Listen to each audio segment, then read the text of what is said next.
Good afternoon. My name is Lisa Crawley. I want to welcome you to the Robert F. Smith Family History Center program this morning and to the museum.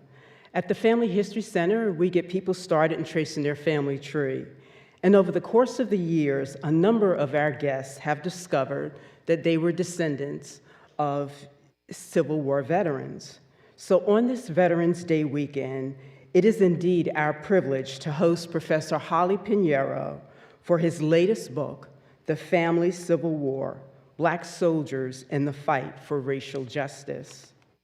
At this time, I'd like to acknowledge, do we have any veterans joining us today? If you will please stand. Any veterans joining us today? All right.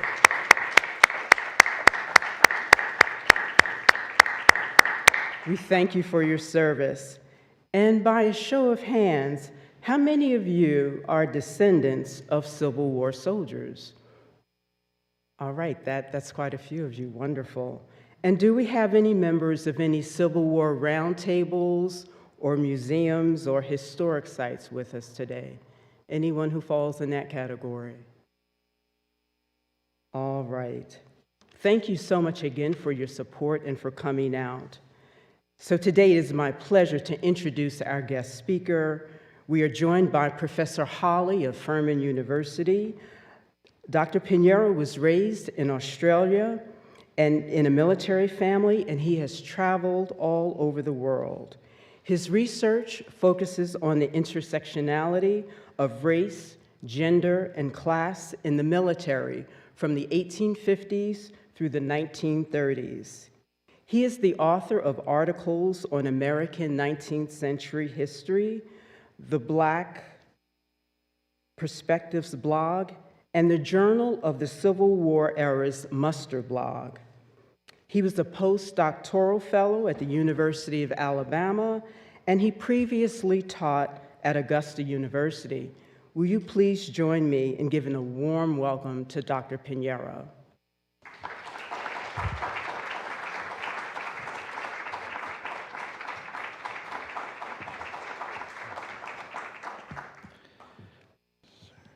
Firstly, thank you for coming, thank you for your time, and also for those service members and their families, thank you for your service. All right. So I would like to begin by thanking the Robert F. Smith Family Center at the National Museum of African American History and Culture, Lisa Crawley, and everyone for providing me with this opportunity. I would also like to do a quick disclaimer that even though the pictures I'm going to show are not the people that I'm talking about, I do hope that they will provide more of a visual reality of what these people experienced. All right. On April 8th, 1884, Mary Williamson, the widow of Benjamin Davis, a deceased soldier in the 6th United States Colored Infantry, or USCI, arrived at the Bureau of Pensions local office in Philadelphia, Pennsylvania. Williamson came to provide testimony to a special examiner regarding the validity of the minor's pension case for her now adult son, Jerome. During a deposition 2 years earlier, the presiding pension agent, who was a white man, questioned the legitimacy of Williamson's common law marriage to Benjamin and also their child. Now, maybe she had grown tired of having to explain herself to a federal government representative as she emphasized how the Civil War forever changed their family. So I'm going to read a direct quote that's a back and forth between these two people. Quote, "I kept him, Jerome Davis, until he was 7 or 8 months old, when I took him to his grandfather's at his father's request. And he, his grandfather, has brought him up and took him ever since 1864. What is the reason you do not keep or care for him? Because I had to go to service, and they were willing to care for him. They, the Union Army, drafted men and left me no means of support to work ourselves," end quote. Williamson's statement, I believe, illustrates the harsh reality that she and countless other working poor African American Philadelphians experienced during and generations after the Civil War officially ended. Now, the scholarship of United States Colored Troop, or USCT regiments, has long emphasized aspects of military service, such as wartime mobilization, rightly so, as USCT soldiers sacrificed their lives for the greater good of the United States and for their enslaved brethren. Some soldiers used their service as a direct pathway for African American male suffrage. Others served to have their manhood recognized by white society. And the lived experiences of working poor northern USCT families, however, has been largely overlooked. Williamson's testimony, I believe, sheds light on how the war tore African American Philadelphian husbands from wives, fathers from children, children from parents, and friends from friends. The USCT was pivotal in carrying out the United States military objectives, yet the mobilization of hundreds of thousands of able-bodied African American men into service devastated these families left behind. Some of these families were left to grieve and struggle economically after their male kin died in service. Others tended to disabilities, physical, emotional, and psychological, of surviving veterans, while also fighting to survive financially at the same time. Now, I just briefly want to put my work in conversation with other scholars. Now, even with the wealth of USCT scholarship, one might forget that it was not until the 1950s when modern scholars recognized the historical significance of USCT soldiers. For example, Frederick M. Binder and Dudley Taylor Cornish published studies that provided overviews of the USCT events. In 1965, James McPherson followed suit with an examination on the processes of wartime mobilization and the immediate post-war issues relating to African Americans. And if I'm being truthful, that is probably one of the most important books for me because I can vividly remember reading it my junior year of undergrad and deciding that this is what I wanted to do for grad school. Collectively, these studies sought to illuminate what they believed was a forgotten past. Quote, "The history of the Negro soldier in the Union Army has remained an obscure chapter in American history," end quote, Cornish writes. For white non-academics and scholars, this statement was perhaps correct, but numerous African Americans knew otherwise. In fact, during the late 19th and early 20th century, the historical analysis of USCT regiments primarily came from African Americans.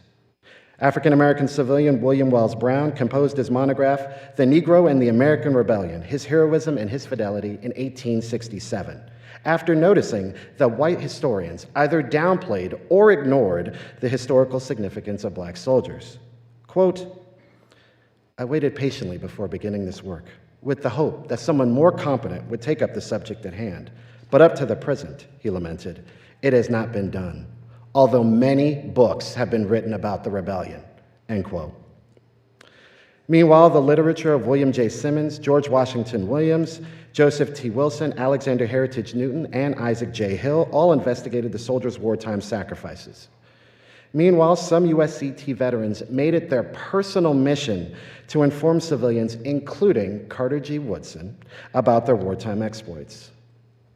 Just as important is Susie King Taylor, who was a formerly enslaved woman who published her experiences as a laundress and a nurse in the 33rd USCI, as well as highlighting the post-war struggles for her veteran husband, Edward. In fact, she will later say that her husband, who was unable to resume his work as a master carpenter, had nothing to do with any disabilities.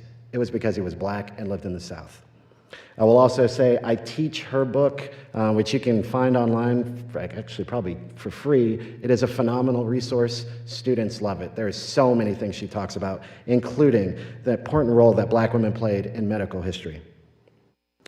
Thus, African Americans and their allies were fighting for inclusion in the historical memory of the Civil War that would not materialize until the modern civil rights movement. 5 of the men previously mentioned served in Northern African American regiments. Simmons enlisted in the 41st USCI, Wilson in the 54th Massachusetts, connected to the film Glory, Williams in the 13th USCI, and Newton and Hill both served in the 29th USCI. Afterwards, all of these veterans became historians to confront white scholars and non-academics, and even some African Americans who ignored the historical significance of black soldiers in the Civil War. Simmons, for instance, lamented in 1887 the fact that his students, most likely at the Simmons College in Kentucky, knew little of USCT soldiers when he said, quote, "I have noticed in my long experience as a teacher that some of my students are woefully ignorant of the work of our great colored men, even ignorant of their names," end quote, he states. Ultimately, my book builds upon the efforts that began over 130 years ago to uncover the personal histories of these soldiers and their extended families as they define them, to bring all of their experiences to the forefront. Now, at least for Simmons, his monograph's dedication allowed him to honor the prominent role that African American women had in shaping the lives of all African Americans. When he wrote, quote, "This volume is respectfully dedicated to the women of our race, and especially to the devoted, self-sacrificing mothers who molded the lives of the subjects of the sketches, laboring and praying for their success," end quote. Simmons understood the invaluable contributions that African American families, especially women, had in the lives of USCT soldiers. But I believe rather than limiting their story to the dedication of a book, they must be at the center of historical analysis. Doing so reveals how Northern African American families continuously fought against racial and discriminatory barriers that whites imposed to oppress them.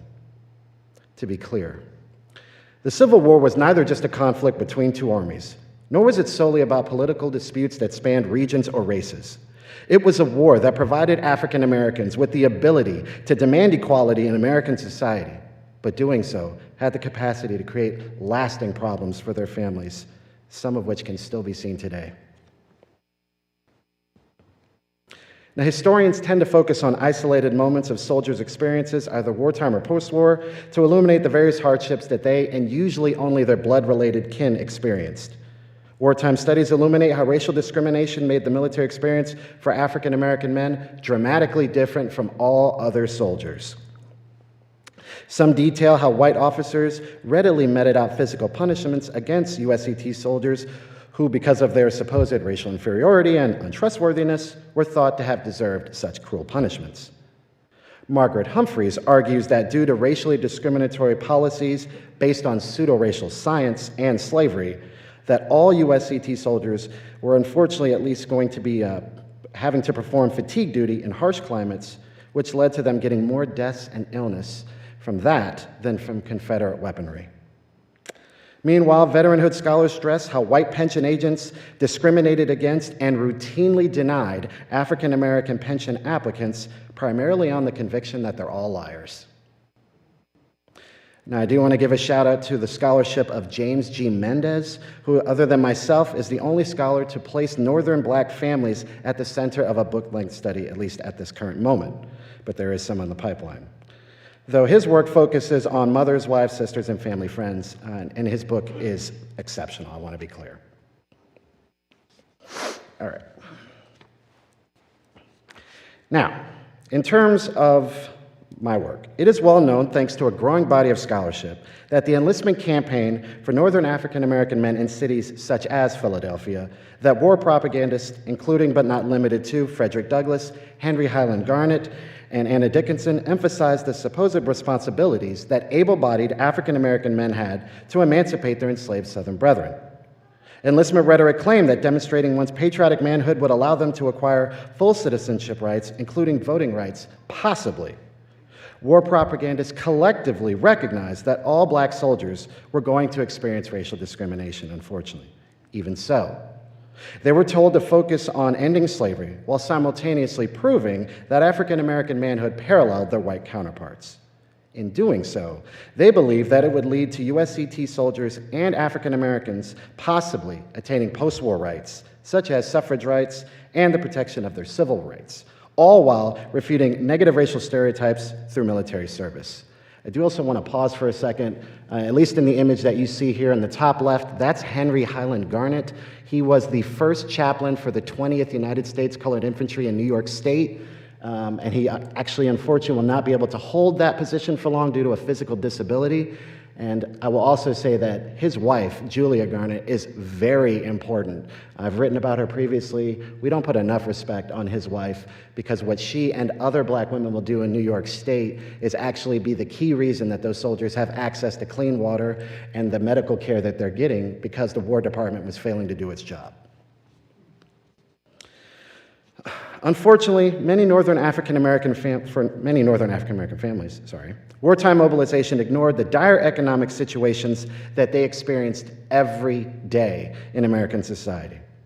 And the removal of able-bodied African-American men hindered an ongoing economic crisis for these working poor Northern families who were already suffering due to racial discrimination that impacted their lives.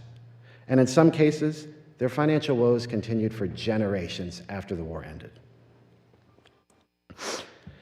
Now, military service did not exist in isolated moments of a soldier's life. And although different from soldiers on the front line, the families of black soldiers also dealt with the consequences of military participation, as the effects had the ability to reverberate to the home front in ways that very few, including the soldiers, could have ever fathomed. And the notion that serving in one of these regiments would demonstrate the plausibility for creating a racially egalitarian society, though it would only occur if African American men became soldiers and defenders for a nation that legalized slavery and the oppression of any black person within its borders.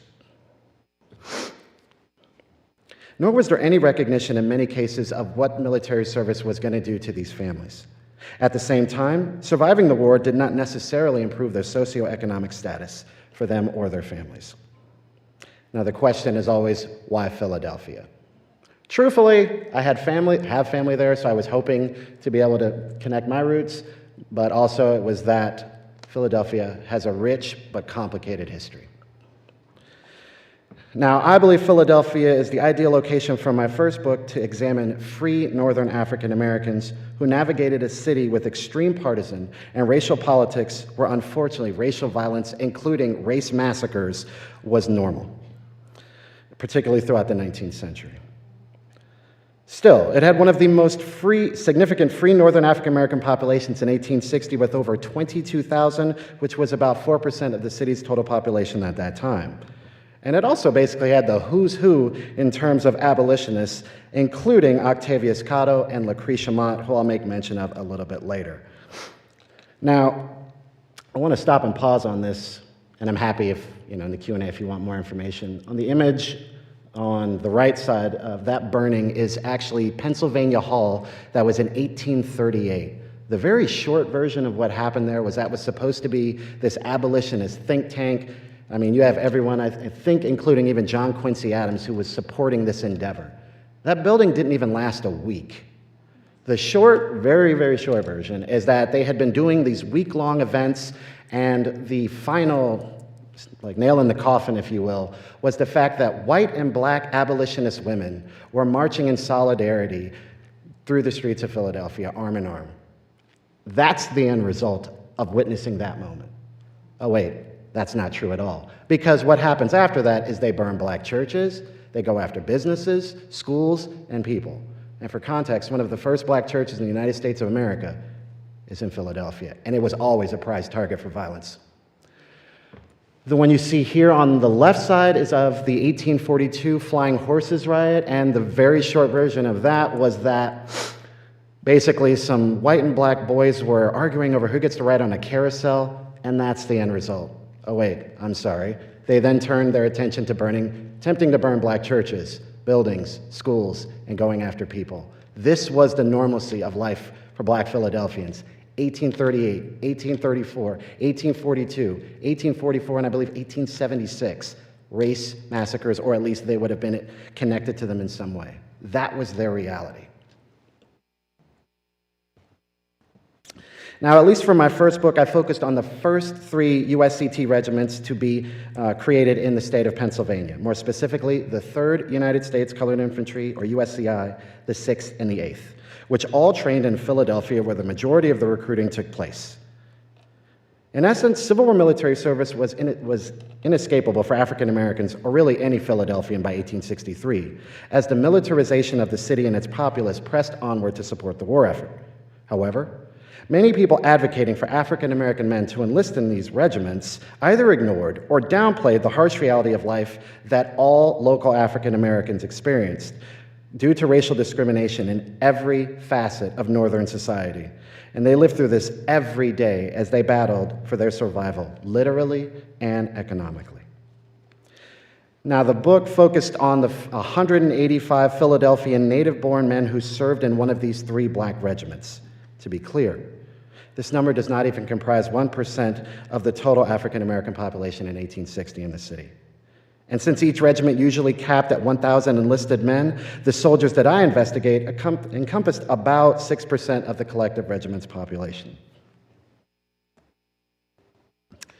Regardless of their small proportion, every one of their lives mattered. Moreover, these men were never merely cannon fodder, military laborers, or emancipators. These were fathers, brothers, cousins, sons, and friends to a marginalized segment of Philadelphians residing in households where individuals, including young children, had to contribute to their family's household finances to stave off poverty, if only temporarily. For example, one of the soldiers that I study, his name was Francis Hawkins. He actually becomes very popular in the post-war as the black barber who really played up that he was a veteran in the Civil War. When he applies for a pension in the twilight of his life, the one thing he wanted the federal government to remember was that he was denied the opportunity to go to school as a young child. And he wanted everyone to know that. And I think that's really important, that these soldiers are not, if you look at some of these records, they're not hyper-focused on battles, or at least the battles the way we want. They're talking about the battle for education, the battle to live, for their families to survive. Now, my book explores how freeborn Northern African-American Philadelphians strive to create and to maintain families while continuously fighting against various forms of racial discrimination from 1850 to about the 1930s. Soldiering made their families' already dire circumstances even worse, and it spanned multiple generations. Totally going to spoil the end of my book by the end of this presentation, though. So I'll give you an example, but I hope you do read. By doing so, this project illuminates the often overlooked and understudied experiences of free-born Northern African Americans. And I want to pause on this. It's not that I am in any way making the point that we should not look at those who were formerly enslaved. That is not what I'm saying at all. My point is that we also need to recognize that free-born people have stories and experiences that are complex and deserve the same kind of attention. This collective of African Americans dealt with their own hardships of racial discrimination that were starkly different from their enslaved brethren. And at least 79,000 African Americans served in Northern USCT regiments, with a number of them, including most of the veterans that I studied, returning back to the North and comprising a sizable population of racial minorities living outside of the former Confederacy. But in actuality, this project studies nearly 1,000 individuals in these multi-generational families who dealt with the long-term financial ramifications of Civil War military service. Primarily due to the continuance of occupational racial discrimination, racism that the men dealt with in service, and racially discriminatory practices throughout the Civil War pension application process for both an invalid or a veteran or their dependents, collectively jeopardized the finances of many of these families. And these effects were felt far beyond any degree that the federal government, war propagandists, or even the soldiers themselves could have ever comprehended when the call to arms came.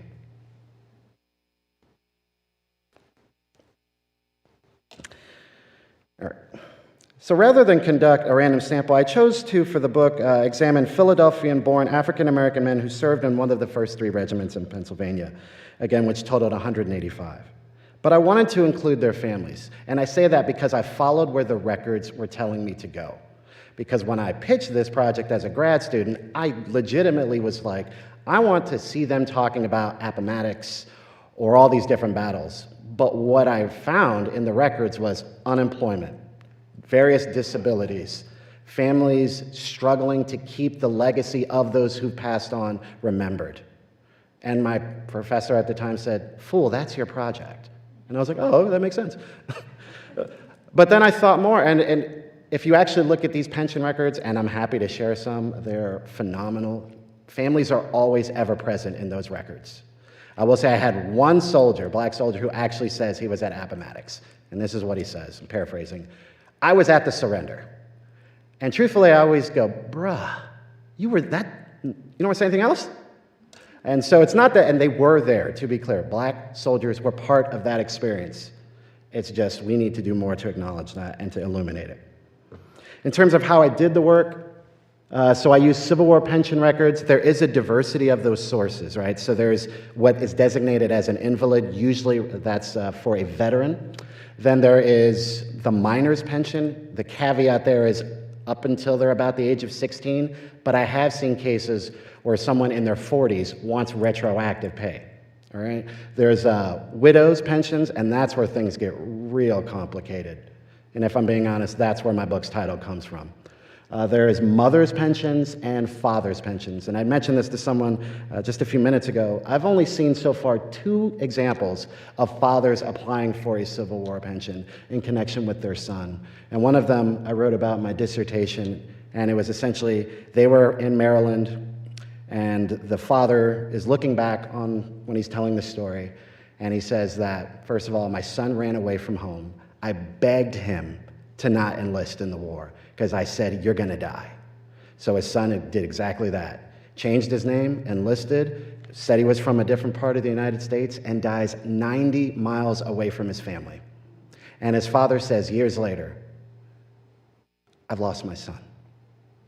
And that's what I want you to know. And I think that's important, right? We need to bring to light the humanity of these people's lives if we're going to talk about these important moments.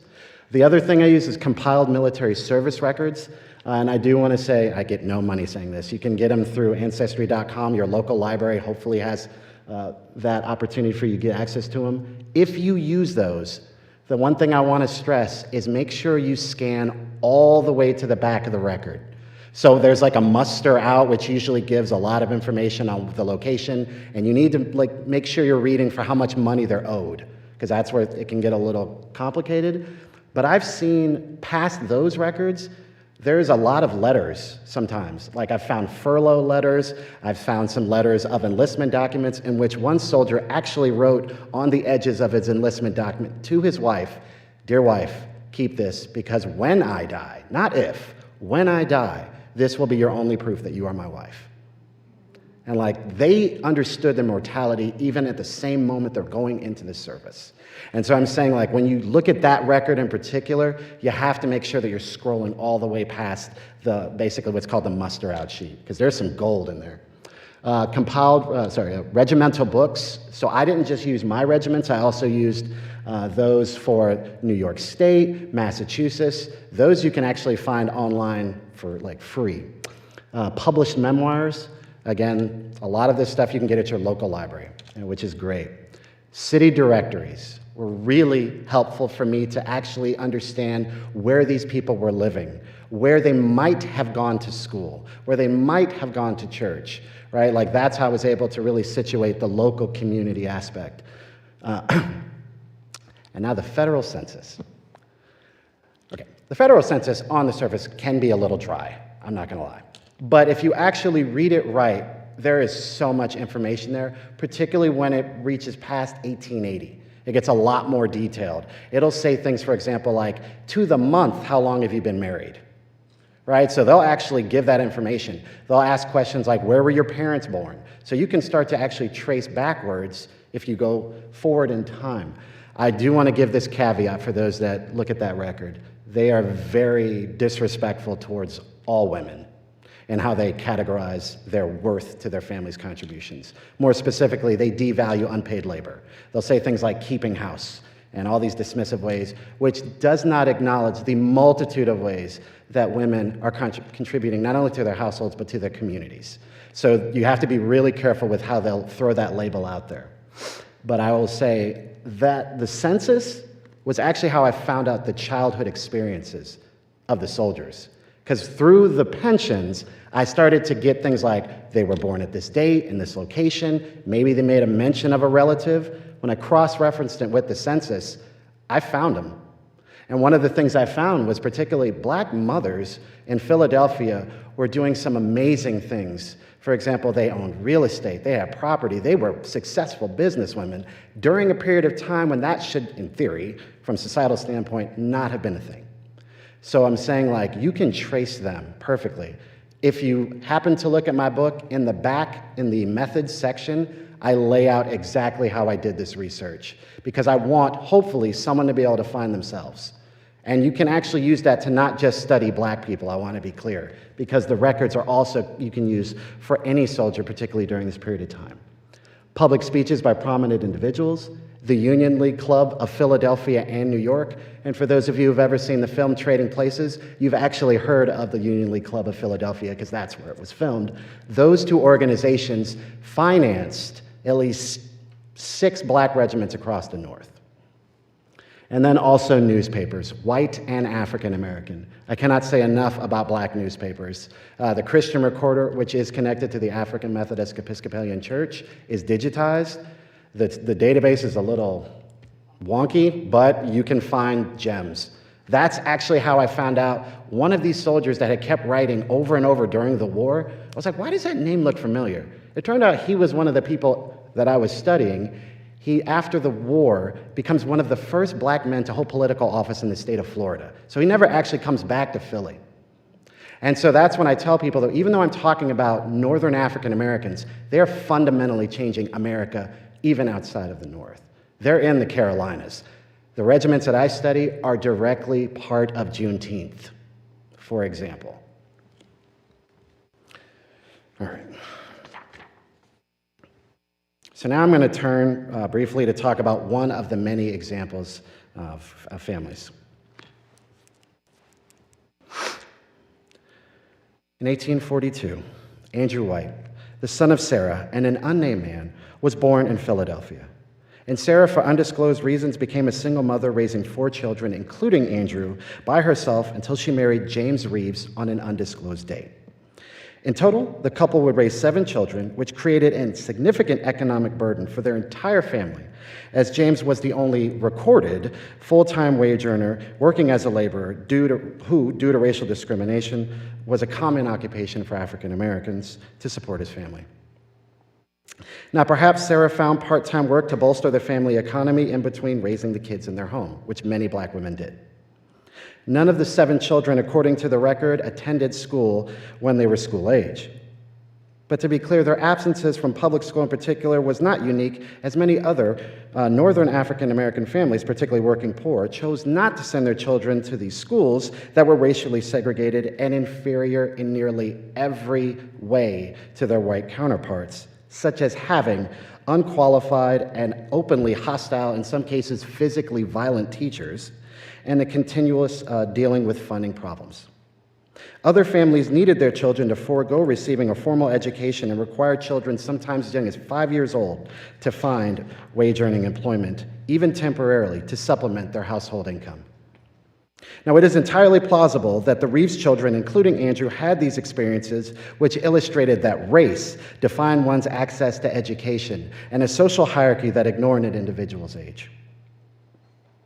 Now, for men like Andrew, reaching young adulthood forced him to assume more familiar responsibilities after his stepfather was no longer able to perform his duties as a laborer after he incurred a ruptured hernia and rheumatism due to an exposure while working. Andrew was able to find work as a farm laborer, earning $8 per month. I'm going to say this, remember, $8 per month as a farm laborer before he serves. The majority of his wages went to help his entire family survive, as he was the only documented sole full-time wage earner for his entire family. And in fact, people within the local community even knew it.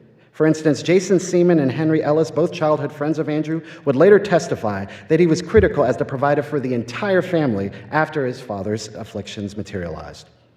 As a bachelor, Andrew assumed the idealized male role as the breadwinner, even though his stepfather resided in the household. Perhaps this gave him a conflicted understanding of gender ideology that many middle-class Americans champion. Alternatively, maybe what mattered more was keeping his family economically stable through his labor, which meant the material realities for this particular working poor family were starkly different from Victoria-era gender roles. Real quick, so I'm actually working on my second book, which is going to focus all on Camp William Penn and Black Pennsylvanian families, because some of the things I've already found is that black civilians got married at that campsite a lot, which as a military brat, like just thinking about that, I have a lot of questions how that was able to happen. But I also want to give respect to the fact that Lucretia Mott's family donated that land and visited that site on a regular basis. And the continued ignoring of her contributions to black military service, to me, is inexcusable. I'll also say that this is one of the regimental flags. This was created, funded by black women in Philadelphia. They did this a lot. But not just in Pennsylvania. They did it in Iowa, Massachusetts, New York, and other locations. These were very important. If you ever see the film Glory, when they're pledging their life that it never hits the ground, I personally interpret that because they value those contributions by those black people, particularly black women, that helped. All right. So eventually, Andrew answered the United States mobilizing call to arms, and he will enlist in the 6th USCI on August 12th of 1863. Records never reveal his motivation for enlisting. However, it is clear that his decision created an immediate problem for the entire family, as he did not receive his $100 enlistment bounty that would only occur after his service ended. And essentially, he and others were being punished for what many white soldiers had been doing, which was called bounty jumping. Basically, enlisting, taking the money, going somewhere else, enlisting, taking the money.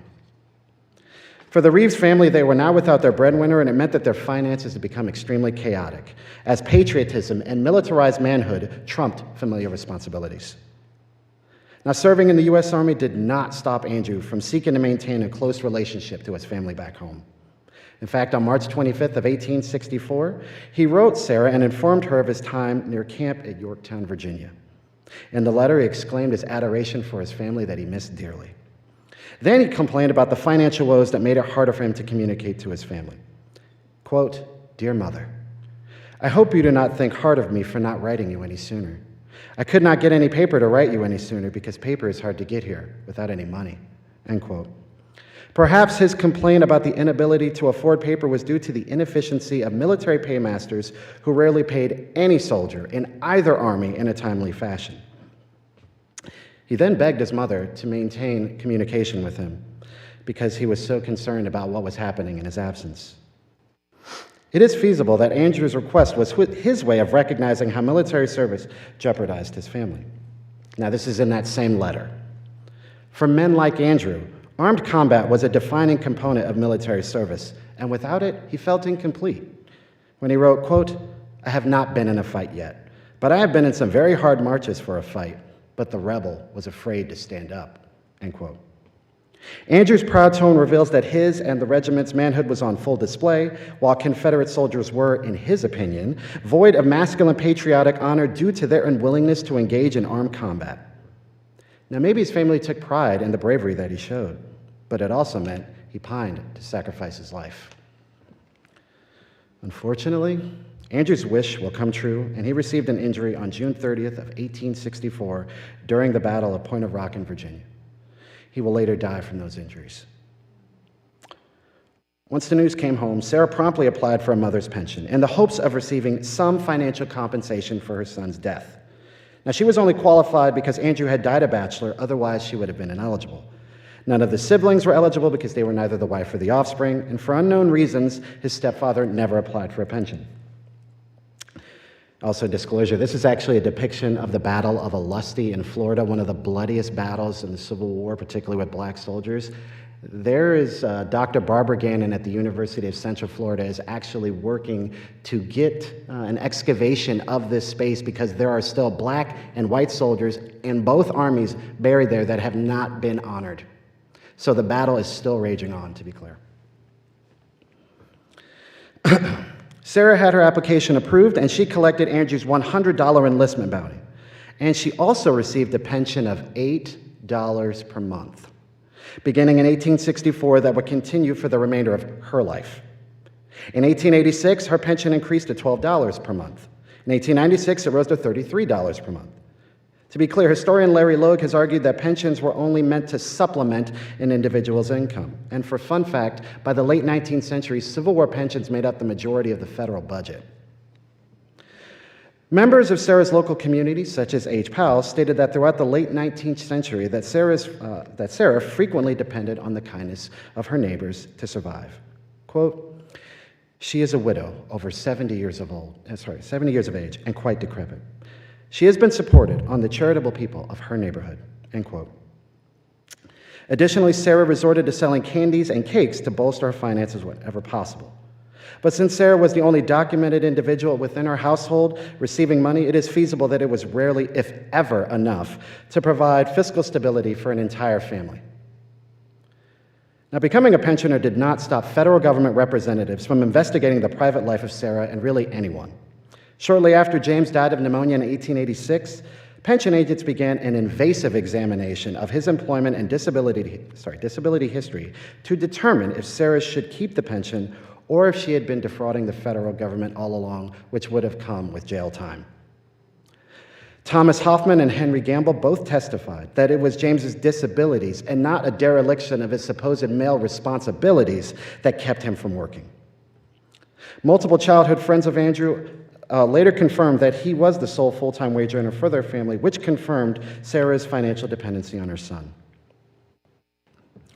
After an intrusive inquiry, the federal government continued Sarah's pension. But it was only after questioning her validity and documenting her hardships to appease their skepticism. In the end, Andrew continued contributing to his family, even after death.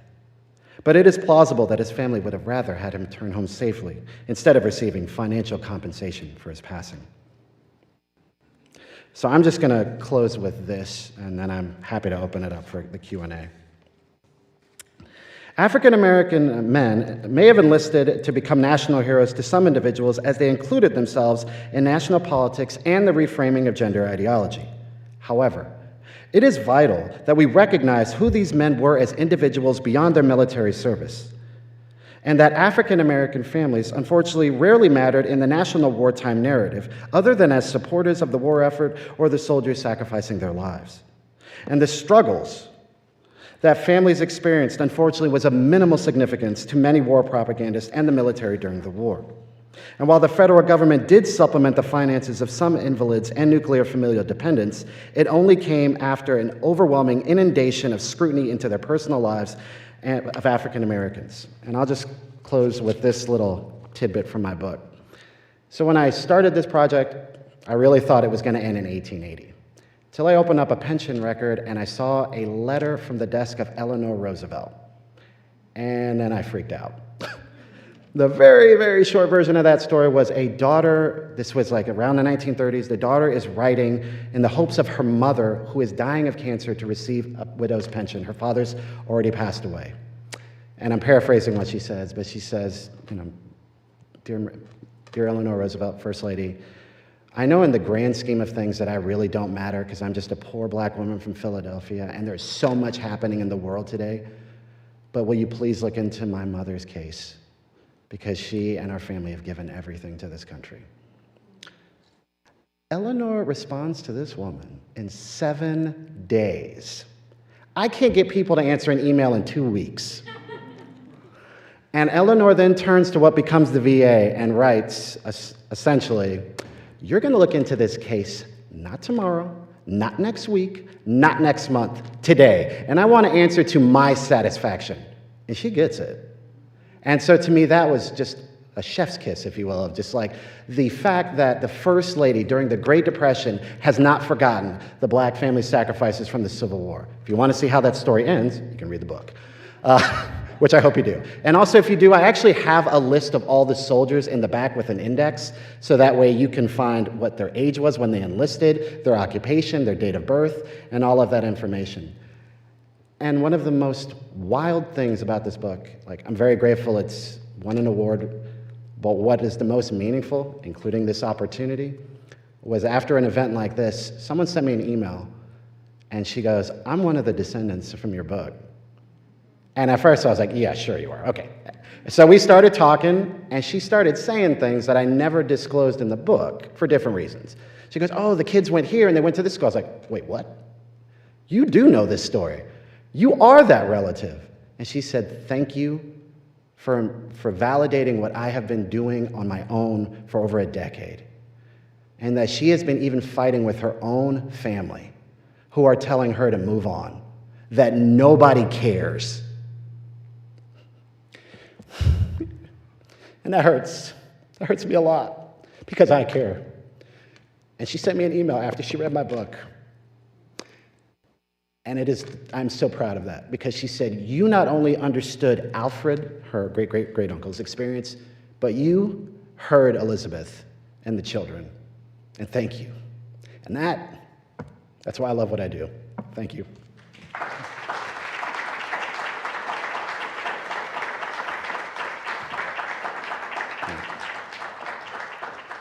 Now we're going to open it up to a Q&A with the audience. And again, I'm happy to talk about the records for those who might want to go into that as well. If you have any questions, just please come over here because I have the microphone. If you wouldn't mind, over here, I have the microphone. Anyone who has questions, if you would come over for the microphone, I appreciate it.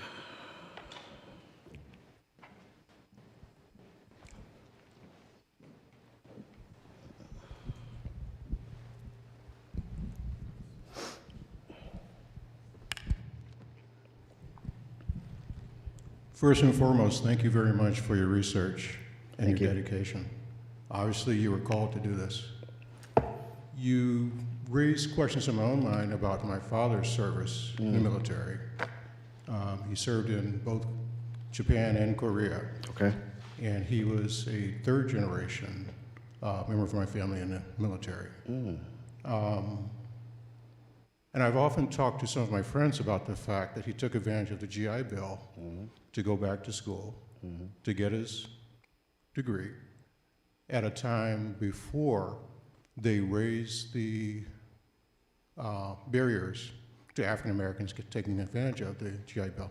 But the question I have for you, you mentioned some of the research being done in Florida Yes. today. Any issues with the current political climate in Florida? I'm not laughing at you. It's a great question. Yeah.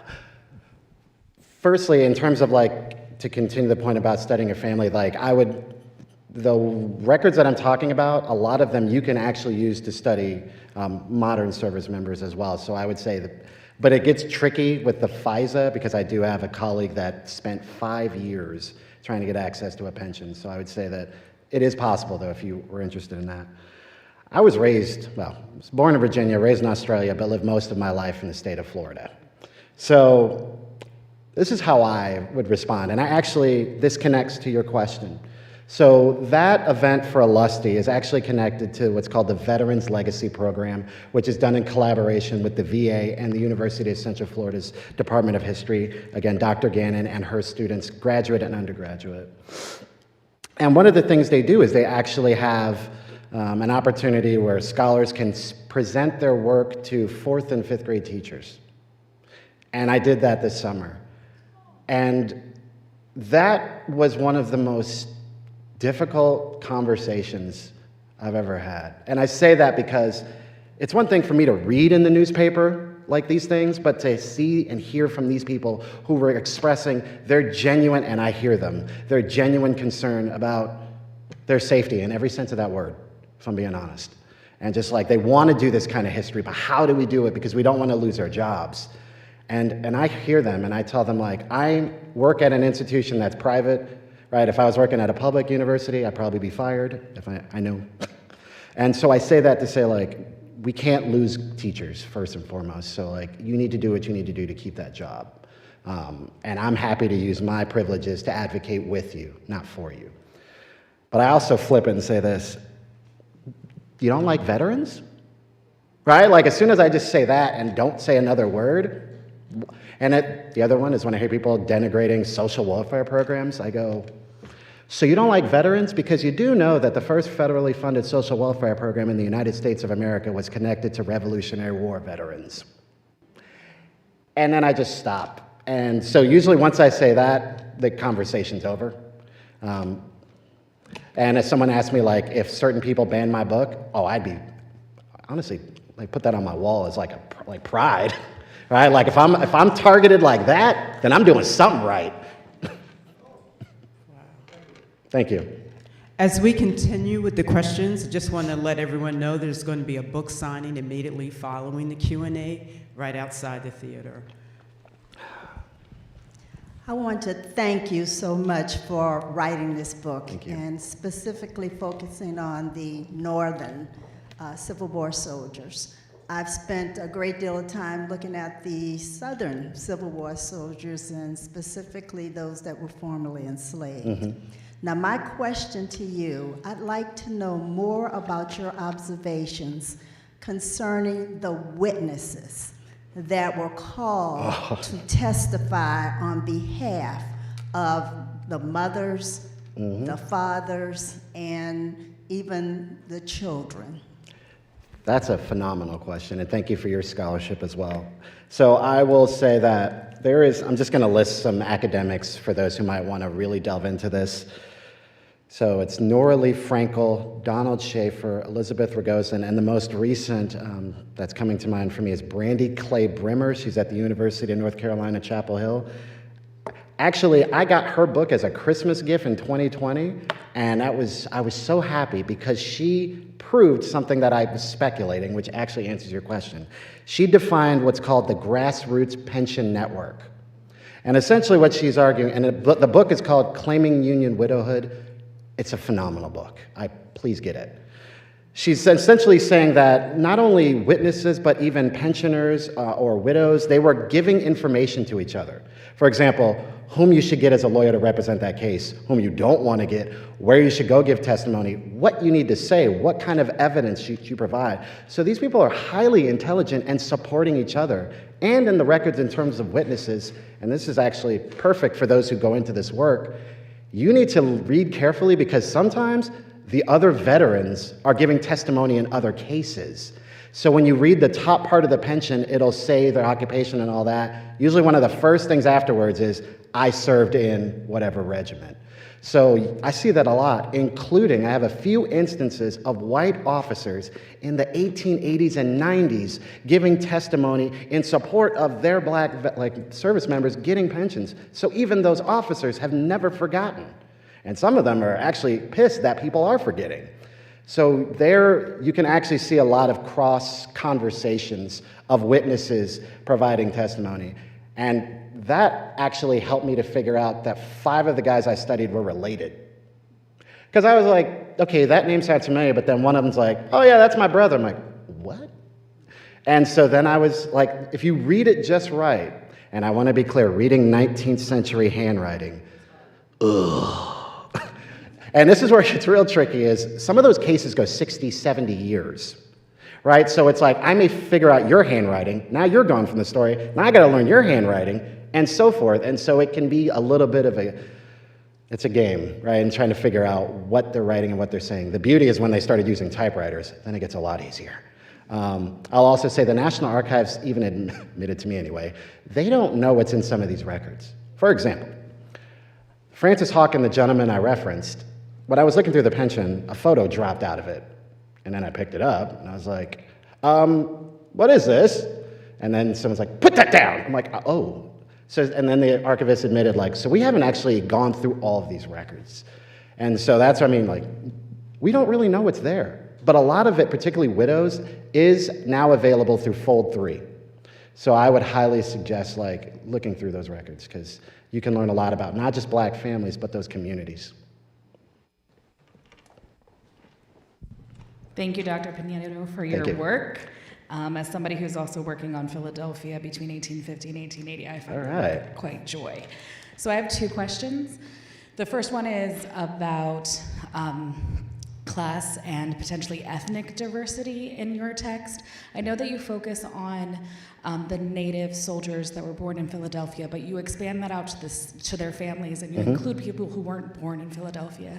So I was wondering if you could tell us a little bit of what you find there, particularly because there was intra-African-American conflict around marriages between formerly free African-Americans from Philadelphia and migrants coming from the South, and formerly enslaved.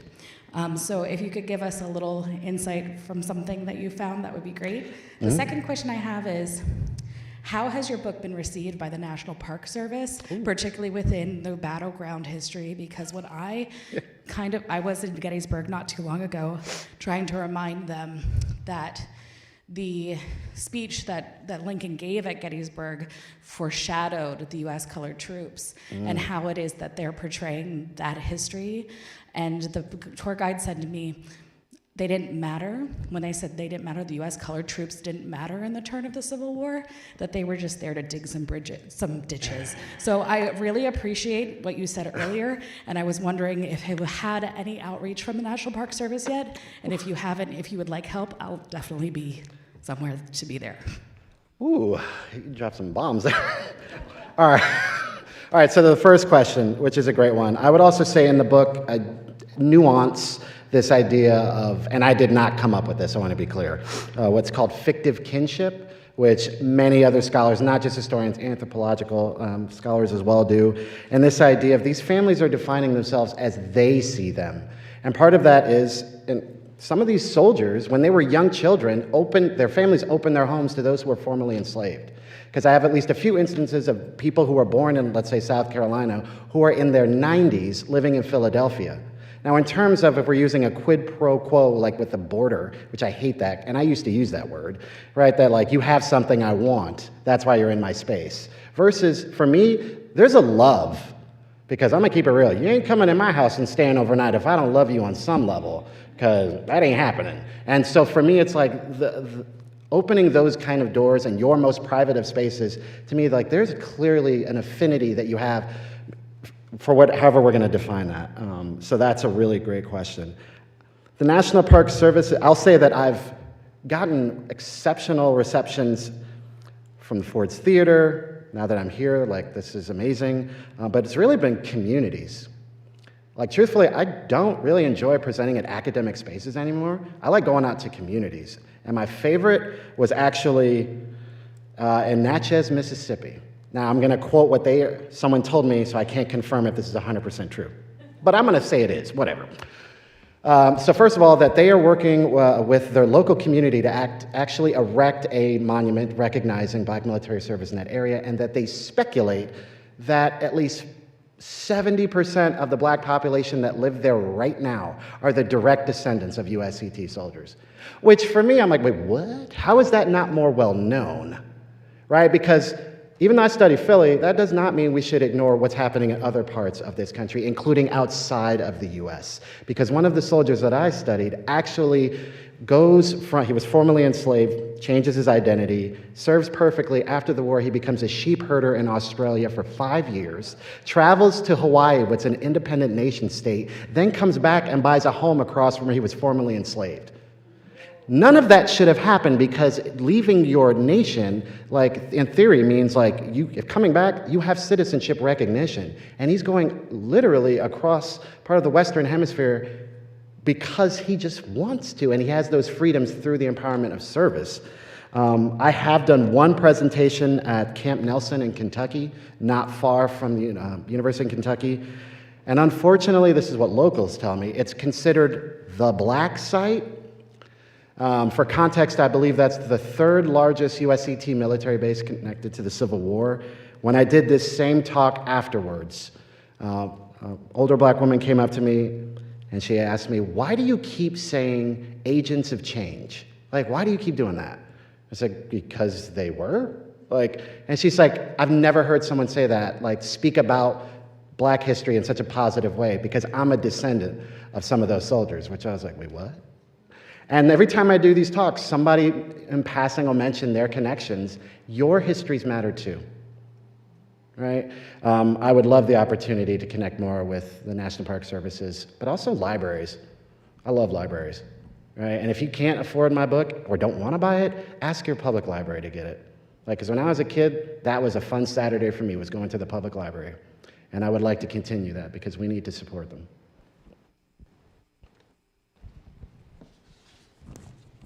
This has been a wonderful experience for me. I so appreciate your commitment. Thank you. And the passion that you revealed. I want to keep this brief. Yeah. I'm often accused of being a little too hyper-local in my focus about life, but I have in mind the place I was born and raised, and my parents were too, Brooklyn, New York.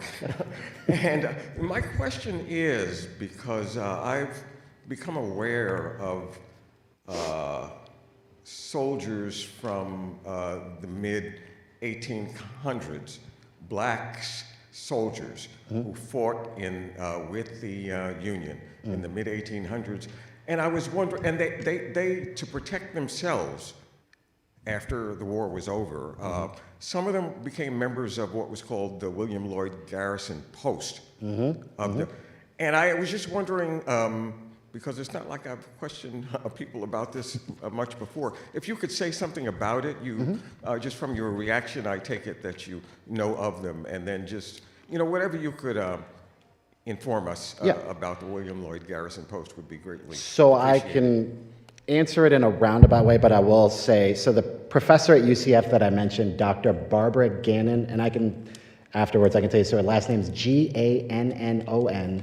She actually wrote a book that is all on the Grand Army of the Republic and its racial and gendered inclusivity. That book is called The One Cause. I'm pretty confident that that book will address it, and I'm very good friends with her, so I will, as soon as this is over, I'll call her and try to get you an answer, so follow up with an email, because I don't know, but she would know, or I'll find someone who does know for you. I'll also say that my dissertation actually also looked at New York. So in a roundabout way, I may have some information for you that I haven't published that you might be interested in, and I'm gonna be honest, I'm not the type of person that wants to hoard records. I want to provide opportunities for other people to find themselves and to know that, yes, I love studying Philly, but that's not the only place that deserves recognition. I so appreciate that. Thank you. Thank you. Does anyone else have any other questions? Any more questions? Okay, going once, going twice. All right, that's it. Thank you so much, everyone, for joining us today. Thank and you. Please join us for the book signing right outside the theater. Thank you again.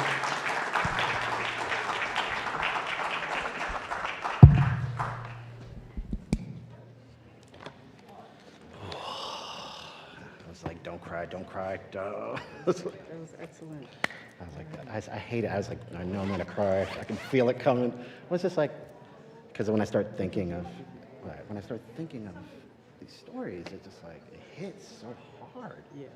And so it's like always I have to fight the emotion that I can feel rumbling. Yes. No. This is. Oh my God. So you made so many excellent points. And Like I said, those personal stories are like. There's Those personal stories are incredible. like so because I don't want to leave my computer here. Can I Yeah. take it to the green room? Like, what should we do? Yeah.